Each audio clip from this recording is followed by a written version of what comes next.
With services like fire, police, and park services at stake, hundreds showed up in Boise to debate whether Idaho should eliminate the controversial personal property tax on businesses or choose a more moderate approach.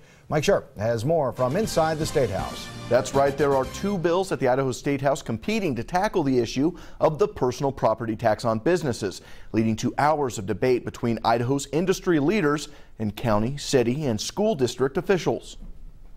The Lincoln Auditorium at the Idaho Statehouse was packed today for the debate over eliminating the personal property tax. This will stimulate the economy. We'll have better jobs, more jobs, and grow from within and help ourselves out of this economy rather than always waiting on the next greatest thing to come in from out of state to make it happen for us. But city and school board leaders argued for a second bill, a much less drastic cut in the tax, which they argue would give relief to about 80% of the businesses in the state without cities having to cut services like parks or police and fire departments. Those are vital to our community, that we be able to supply those services. That's really what we're there for. Zaremba says LeBeau's bill worries city leaders because while businesses would save, an estimated $120 million would disappear from city budgets, and the state would be tasked with making up for it. That burden is way too big of a shift to the state. I mean, the state doesn't have free money sitting around. But LeBeau says $120 million is a very high estimate. It's an estimate of what the maximum amount would be, and the likelihood is going to be significantly less. In fact, we think it'll probably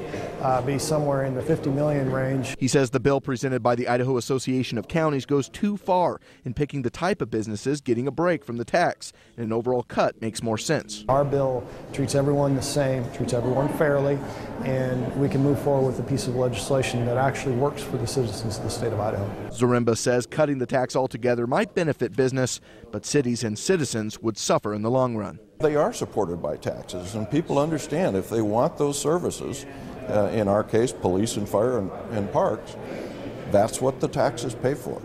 The debate today went about 3 hours long before being called off and scheduled to pick up again tomorrow. Lawmakers are not expected to vote on either bill until Thursday. Live in studio, I'm Mike Sharp, today 6 on your side.